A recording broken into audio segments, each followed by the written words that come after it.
praticamente não escuto nada. E tem certas coisas que alguém vai falar comigo e eu prefiro usar mais o aparelho, porque pra escutar, pra falar com alguém é muito difícil pra mim. Minha mãe, ela me descobriu que eu e minha irmã gêmea. Ela descobriu que a gente era surda quando eu tinha 1 ano e 5 meses, quase 2 anos. E na época ela não sabia sobre Libras, eu não sabia nesse mundo assim de gente com deficiência auditiva.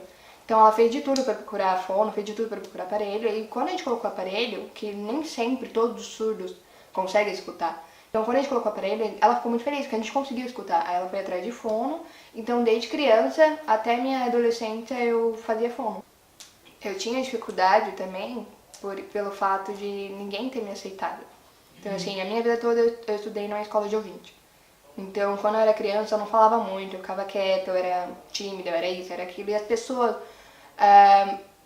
não se estranhavam com isso, mas ao mesmo tempo faziam bullying comigo, porque por usar um negócio no ouvido que ninguém sabia o que era, pelo fato de eu não conseguir falar direito na época. Então assim, era difícil ter amigo. Então assim, na época eu só tinha um amigo e olha lá, pra brincar. Agora amigo assim de você ter pra vida toda, eu nunca tive. Desde criança eu sempre me esforcei a me virar sozinha.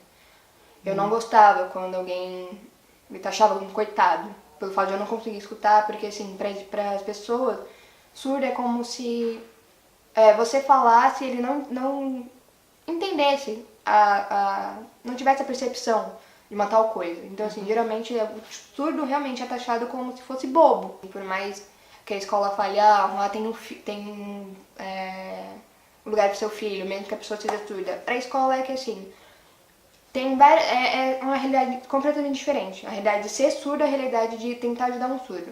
A escola, ela disponibiliza intérprete. Além disso, tem certas coisas que realmente é difícil para o surdo, porque apesar da escola tentar suprir a necessidade do surdo, nem sempre eles conseguem. Porque não é só simplesmente colocar um intérprete e tá bom, dar aula que ele vai entender através da intérprete. Não tem, é uma coisa mais complexa.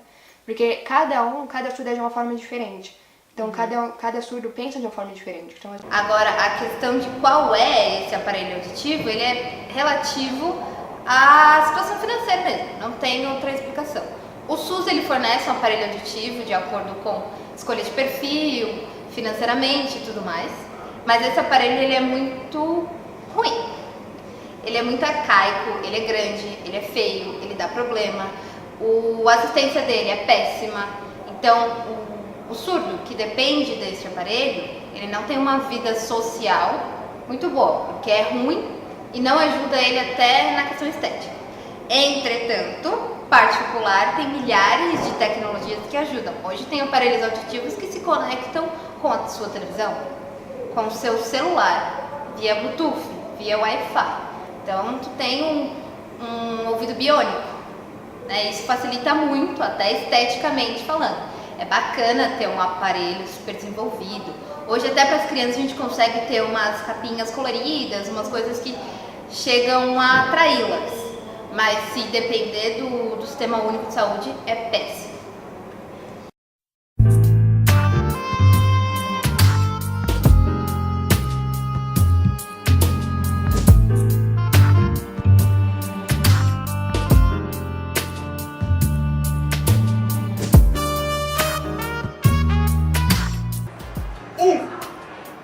A palavra é surdo, não é surdo-mudo.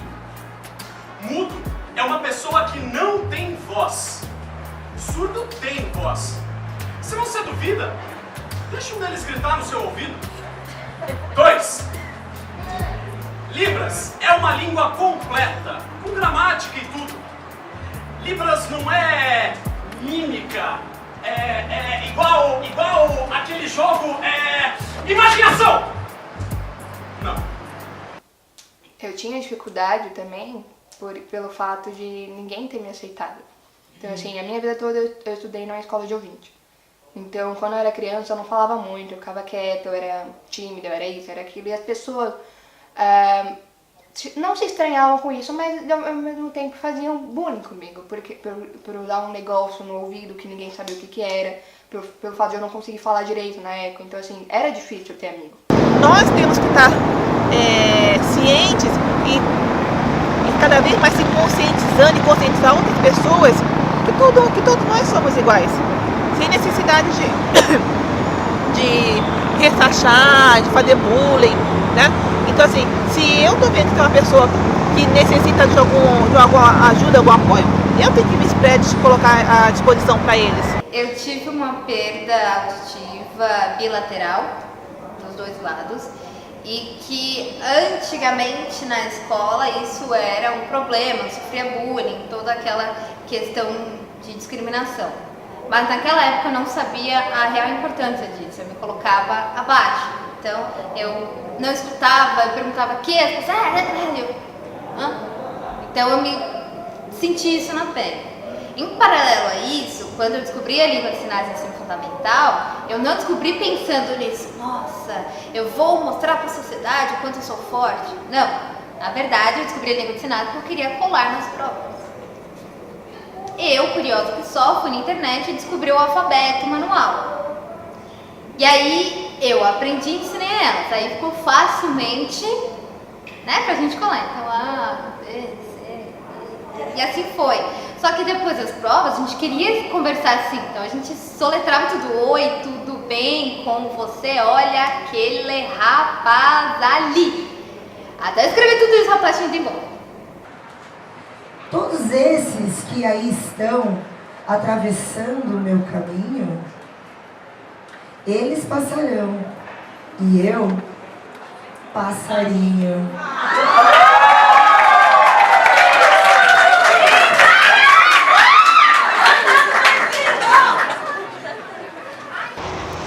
Então, a Libra, o sistema de sinais de brasileiro, né, já é uma lei nas escolas. Inclusive eu peço licença porque eu vou pedir para vocês para me falar, né, é um decreto de lei 10.436, né, no artigo 1, que fala que todas as escolas nível superior, nível médio, nível fundamental, eles têm que ter um intérprete de Libras dentro das escolas, para as crianças que são portadoras dessa deficiência. Primeiro, o que a gente tem de lei é a lei de cotas, que diz que a partir do número X de funcionários tem que ter uma porcentagem com pessoas com deficiência. Financeiramente para a empresa é muito melhor e financeiramente econômico contratar um surdo ou deficiente auditivo, pelo fato de que ele apenas precisa de língua de sinais. Então, contrata-se um surdo, um deficiente auditivo e larga ele lá. Dá trabalhos manuais em que ele não precisa se comunicar. Isso para a empresa é muito viável, porque se a fiscalização chegar lá, estou cumprindo a lei de cotas, aqui o surdinho, o mudinho ali no canto. Então, eles não têm essa preocupação social, organizacional com toda a empresa. Então, para eles é muito viável isso. Agora, se a gente pensar hoje para o surdo, isso não é mais viável, porque hoje ele se percebe. Desde criança eu sempre me esforcei a me virar sozinha. Eu não gostava quando alguém me taxava como coitado, pelo fato de eu não conseguir escutar, porque assim, para as pessoas, surdo é como se você falasse e ele não entendesse, não tivesse a percepção de uma tal coisa. Então assim, geralmente o surdo realmente é taxado como se fosse bobo. Trem.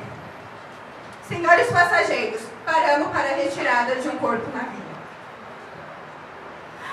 Sim, ele era um pai, ele era um filho, e ele era um irmão também, um trabalhador e um profissional. Um trabalhador. Agora é só um corpo, é só um corpo. Mas ele morreu há muito tempo antes, aos poucos e lentamente. Toda vez que ninguém tinha 5 minutos para conversar com ele.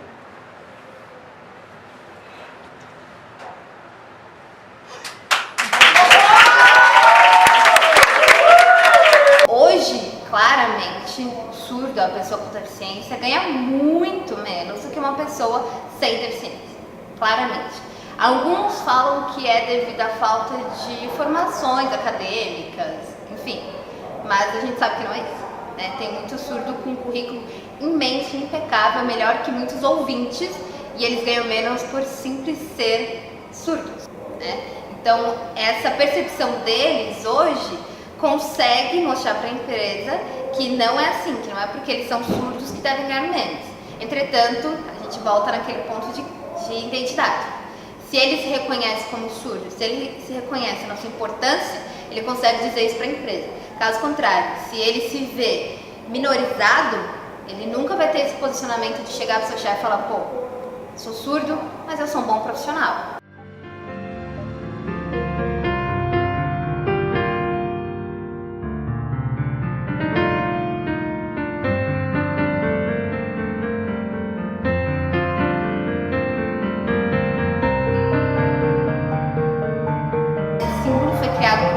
De Minas Gerais, para que possamos identificar quem é acessível ou não em língua de sinais. Isso aqui é usado para pessoas ou locais que têm esse tipo de acessibilidade.